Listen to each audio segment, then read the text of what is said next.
Bienvenue à tous dans cette nouvelle vidéo. On se retrouve pour la première analyse de ce jeudi 23 juin 2022 sur les Pokémon de la 4e génération. Et aujourd'hui, nous n'avons pas deux, mais trois analyses à faire. Et on est déjà le 23 juin, donc comme vous le savez, d'ici la fin du mois, il faut avoir fini avec les analyses sur les Pokémon de la 4e génération, ce qui fait qu'on va finir par en faire de plus en plus. Et aujourd'hui, dans mon planning, c'est trois, du coup, donc on va partir tout de suite. Et la première analyse, c'est sur Yanmega. Alors Yanmega, encore une fois, c'est l'évolution d'un Pokémon d'une génération précédente, donc la deuxième génération en l'occurrence, puisque c'est l'évolution de Yanma, hein, tout simplement. Du coup, Yanmega, on va regarder ce que c'est en stratégie.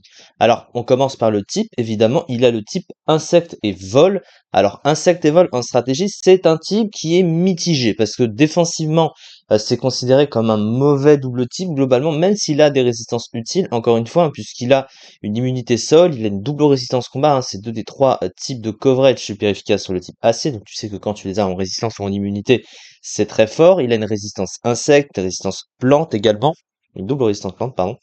Mais à côté de ça, il cumule 5 faiblesses et des faiblesses qui sont extrêmement gênantes. Il a surtout la double faiblesse au piège de roc, qui est la plus dangereuse d'entre toutes, puisque il n'est pas revenu, hein, dans Pokémon épée et bouclier, donc il n'a pas les grosses bottes là où on parle, enfin dans le metagame où il est.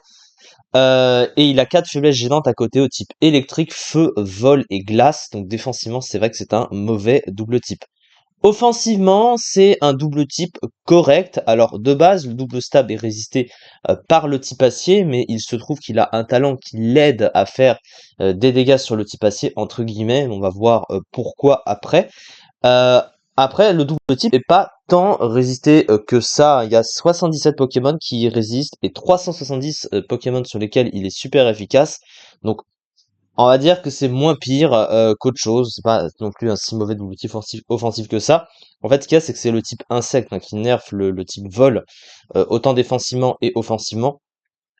Surtout offensivement, je dirais presque, parce que le type insecte, c'est un des plus mauvais types offensifs du jeu, mais lui, le type vol est bon, donc du coup, bah, ils s'aident un peu mutuellement. Le type vol apporte au type insecte à ce niveau-là.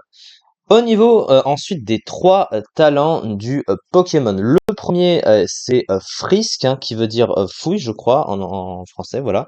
En gros, ça permet de connaître l'objet tenu par le Pokémon, par l'adversaire quand le combat commence. C'est vraiment pas ouf, hein, clairement. Par contre, ces d'autres talents sont beaucoup plus utiles, hein. Déjà, il a accès à Turbo. Alors Turbo, on sait que c'est très fort avec d'autres Pokémon qui en profitent, hein, Brazegali ou Sharpedo, pour les citer. Il y a aussi Brutapod, je cherchais le nom. Et du coup, Turbo, qu'est-ce que ça fait? Bah, à la fin de chaque tour, si le Pokémon reste sur le terrain, il augmente sa vitesse d'un cran. Et étant donné que la vitesse du Pokémon, hein, qui est de 95, est pas folle, clairement, est moyenne, hein, pour un Pokémon offensif, elle est pas mauvaise, mais elle est moyenne, surtout aujourd'hui. Et ben avoir Turbo et de booster ta vitesse à chaque tour, c'est assez pratique. Son dernier talent est également pratique puisque c'est l'anti-teinté. Alors l'anti-teinté, qu'est-ce que ça fait? Eh bien, tous les dégâts qui sont résistés par les types de l'adversaire défensivement, eh bien les dégâts sont au moins neutres, comme si qu'ils étaient efficaces normalement. Ce qui signifie que sur un type qui résiste, par exemple, à une attaque de type insecte, eh bien, au lieu d'appliquer un coefficient de fois 0,5 sur l'attaque, tu appliques un coefficient fois 1. Voilà, tout simplement. Ce qui fait que une attaque de type insecte sur une simple résistance acier, par exemple, bah, sera neutre. Voilà, les dégâts, ça fera comme si que les dégâts étaient neutres sur le type acier. Alors évidemment, si c'est une double résistance, non, mais là, en l'occurrence, pour une simple résistance, ça va. Et du coup, c'est adapté au double type insecte et vol. Surtout le type insecte est un mauvais type offensif. Au niveau de ses stats maintenant, alors les stats de Yanmega, elles sont pas si incroyables que ça. Alors il possède quand même une attaque spéciale correcte de 116, donc offensivement 116 c'est pas si mal que ça. Sa vitesse de 95 du coup elle est moyenne, mais si tu utilises turbo, bah du coup ça le compense un peu. Alors si tu l'utilises pas et que tu préfères utiliser l'anti-teinté pour apporter offensivement au Pokémon, bah c'est dommage parce que derrière tu vas pas être très très rapide, hein, très clairement. Surtout, je ne crois pas qu'il ait accès à un move de boost en vitesse, hein. Je sais même pas s'il a, non, il a même pas agility, non, il a rien. Il peut même pas se booster en vitesse autre que turbo. Donc, du coup, c'est compliqué. Mais par contre, au niveau du reste, bah, le bulk est vraiment pas fou, hein. Surtout sur le spécial, 56 en SPDF. Il a une SPDF de merde, ce Pokémon.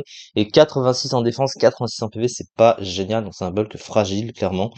Et il a une attaque de 76 qui, évidemment, ne serait pas utilisable. Mais au vu du move pool, de toute façon, il a pas vraiment grand-chose pour s'en servir. Alors, au niveau du coup du move pool, dans l'ensemble, le move pool, il est très limité. Alors, surtout offensivement, parce que le Pokémon est plutôt orienté offensif, hein, son move pool offensif est vraiment limité, hein. Il possède quelques attaques, mais c'est vraiment pas fou, hein. Alors, il a même pas d'attaque de coverage très super efficace sur le type acier. Sa meilleure attaque de coverage, ce serait Ballon, hein, qui serait au moins neutre dessus. Après, si tu utilises l'anti-teinté, évidemment, tu as les dégâts qui sont neutres, hein, si jamais il y a qu'une résistance acier en face, comme j'ai pu le préciser, mais il n'y a rien de super efficace dessus. En général, tu préfères une attaque de coverage super efficace sur le type acier, surtout pour un double type comme ça. Alors, il possède ses stabs, évidemment. Alors, en stab vol, il a que lame d'air, hein, quand même. Il n'a pas avant violence, Pokémon. Donc, voilà, c'est un petit peu regrettable quand même.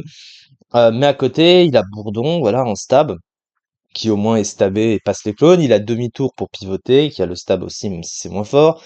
Mais il a vraiment pas d'attaque de coverage, hein. Il a pouvoir antique, hein, en attaque de coverage, quand même, une des rares qu'il possède, donc c'est triste. Il a giga sensu, au moins, mais bon, c'est une attaque de type plan, donc c'est pas vraiment un coverage.